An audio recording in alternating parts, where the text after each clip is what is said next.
మనతో పాటు కరీంనగర్ ఎమ్మెల్యే గంగుల కమలాకర్ గారు. సార్, తెలంగాణ ఉద్యమంలో లేదు, గతంలో సమైక్య పాలనలో లేదు, ఎప్పుడు లేనటువంటి నిర్బంధం కొనసాగుతుంది అని చెప్తారు. కాంగ్రెస్ ప్రభుత్వం అంటేనే ఎమర్జెన్సీ గుర్తు చేస్తున్నాం. మళ్ళా అప్పుడు మనం చూడలేదు, కానీ ఇప్పుడు మన కళ్ళ ముందు కనబడుతుంది.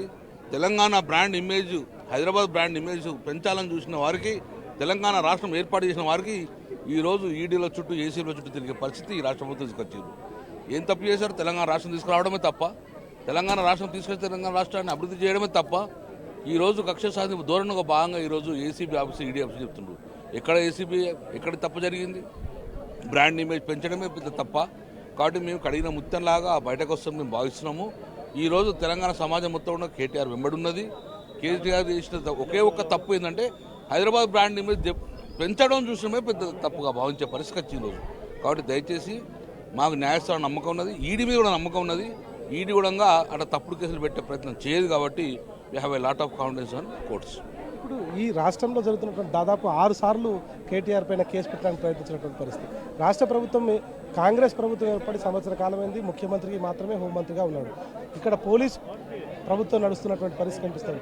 వచ్చినటువంటి సంఘీభావంగా వచ్చినటువంటి మీలాంటి వాళ్ళని కూడా అరెస్ట్ చేసి తీసుకెళ్తున్నటువంటి పరిస్థితి కనిపిస్తుంది. ఏం చెప్తారు? ఉమ్మడి రాష్ట్రంలో మేము తెలంగాణ ఉద్యమంలో పాల్గొన్నాం. ఉమ్మడి రాష్ట్రం కూడా తెలంగాణ మద్దతు, రాష్ట్రంలో ఉమ్మడి రాష్ట్రంలో కూడా తెలంగాణ ఉద్యమంగా ఇలాంటి పోలీసు నిర్బంధం చూడలేము మనం.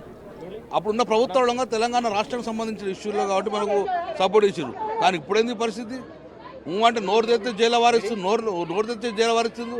ఇక్కడ కౌశల్ రెడ్డి, కేటీఆర్ అందరూ జైలు వారిస్తే తెలంగాణ సమాజం ఒప్పుకునే పరిస్థితి లేదు. మొత్తంగా అందరినీ కూడా అరెస్ట్ చేసి తరలిస్తున్నటువంటి విజువల్స్ అయితే మనం చూడవచ్చు. ఇవాళ నిర్బంధ పరిపాలన కొనసాగుతూ ఉంది. నిర్బంధ పాలనలో భాగంగా అరెస్ట్ చేసి అందరినీ తరలిస్తున్నటువంటి పరిస్థితి కనిపిస్తూ ఉంది.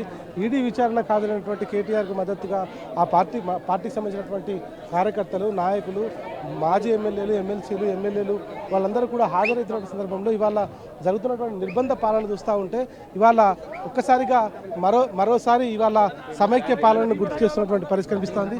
ఇవాళ శ్రీనివాస్ గౌడ్ గారు, తెలంగాణ ఉద్యమంలో మీరు కీలకంగా ఉన్నారు, ఉద్యోగ సంఘాల తరఫు నుంచి కూడా ఉన్నారు.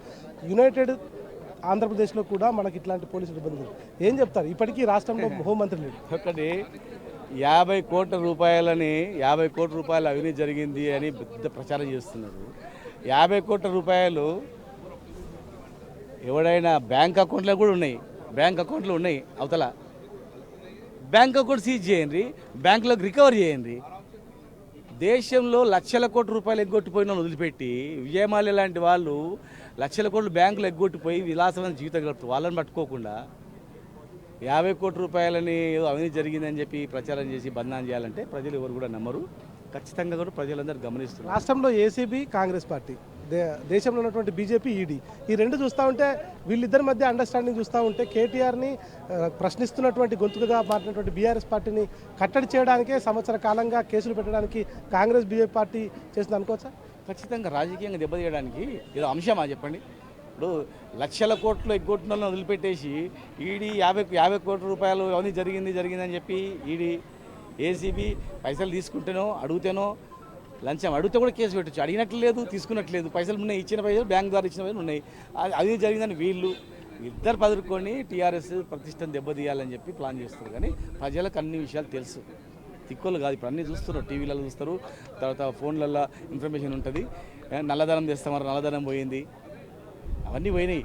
ఇచ్చిన హామీలు నెరవేర్చకుండా అవన్నీ దారి మళ్లించడానికి ఇక 50 కోట్ల రూపాయలు ఏదో అయిపోయింది దేశం అంతా నాశనం అయిపోయింది అనే టైప్లో చిత్రీకరించి అప్రతిష్ట పాలు చేయాలని ప్లాన్ చేస్తున్నారు తప్ప ఏం లేదండి. ఇవాళ రాష్ట్రంలో బీజేపీ పార్టీ కూడా కాంగ్రెస్ పార్టీ కొమ్ము కాస్తున్నటువంటి పరిస్థితి కనిపిస్తుంది. ఇవాళ ఇప్పటివరకు సంవత్సర కాలంగా రాష్ట్ర ప్రభుత్వం ఎటువంటి డెవలప్మెంట్ చేయకపోయినా బీజేపీ పార్టీ ప్రశ్నించదు. కానీ కేటీఆర్ కోసమో, కవిత కోసమో, వీళ్ళందరి కోసం మాత్రం మాట్లాడుతున్నారు. వీళ్ళిద్దరి మధ్య అండర్స్టాండింగ్ ఉందని ప్రజలు ఇప్పుడే గ్రామ స్థాయిలో నమ్ముతున్నటువంటి పరిస్థితి ఉంది. మీరేం చెప్తారు? ఖచ్చితంగా ఇప్పుడు ఎవరి నోట్ల చూసినప్పుడు కేటీఆర్ బాగా చేసిండు, కేసీఆర్ బాగా చేసినట్టు కేసీఆర్ కేటీఆర్ని దెబ్బతీయాలని చెప్పేసి ఇచ్చిన హామీలు అడుగుతారు. ఊర్లలో రాణిస్తారు, కొన్ని ఊర్లలో హామీలు నెరవేర్చేయండి, రాకండి మా ఊర్లోకి అని చెప్పి. ఇప్పుడు దీన్ని డైవర్ట్ చేయాలి, డైవర్షన్ స్కీమ్ అంతా కూడా. ప్లస్ బీజేపీ, కాంగ్రెస్ ఏంటంటే టీఆర్ఎస్ లేకపోతే బీఆర్ఎస్, మీరు కాకపోతే మేము ఉంటాం, మీరు కాకపోతే మీరు ఉంటారు, మనం ఉంటాం. ఇప్పుడు ఇది వచ్చింది అనుకో, మన ఇద్దరిని ఖతం చేస్తారు. నెక్స్ట్ ఎలక్షన్లో మనల్ని బొంద పెడతారు. ఇక మనం ఏమైనా బదనాం చేయాలా, కేసీఆర్ని కేటీఆర్ని బదనాం చేయాలని ఒక స్కీమ్ పెట్టుకొని చేస్తున్నారు తప్ప వేరే ఏం లేదు. ప్రజా సమస్యలపైన పోరాడుతున్నటువంటి బీఆర్ఎస్ పార్టీని రాష్ట్ర ప్రభుత్వం అధికారంలోకి రాగానే ఇచ్చినటువంటి హామీలన్నింటినీ కూడా అమలు చేయాలని అనేక రకాలుగా ప్రజల తరఫున పోరాడుతున్నటువంటి పార్టీని కావాలని ఇబ్బంది పెట్టే విధంగా వ్యవహరిస్తోంది. ఇవాళ మనం బషీర్బాగ్లో గతంలో తెలంగాణ ఉద్యమంలో జరిగినటువంటి ఇన్సిడెంట్ చూస్తూ ఉన్నాం. తెలంగాణ ఉద్యమంలో సమైక్య పాలకులు కూడా ఇంత నిర్బంధాన్ని విధించలేనటువంటి పరిస్థితి చూస్తూ ఉన్నాం. ఇప్పుడు మనం బషీర్బాగ్ ఏరియాను చూస్తే పూర్తిగా దీన్ని నిర్బంధం చేసి రెండు వైపులా బారికేడ్లు పెట్టి పూర్తిగా బంధించినటువంటి పరిస్థితి. పోలీసులు కూడా ఒకసారిగా ప్రభుత్వం మారగానే పోలీసులు సైతం వాళ్ళ హక్కులను, ప్రజల హక్కులను కాలు రాస్తూ ఇవాళ చేస్తున్నటువంటి వివరం అయితే కొనసాగుతుంది. ప్రస్తుతానికి కేటీఆర్ ఈడీ విచారణకు హాజరయ్యారు. ఈడీ విచారణ తర్వాత ఆయన దాదాపుగా 4-5 గంటల వరకు విచారణ కొనసాగే అవకాశం కనిపిస్తుంది. 5 గంటల తర్వాత ఆయన విచారణ తర్వాత బయటకు వచ్చి మీడియాతో మాట్లాడే అవకాశం కనిపిస్తుంది.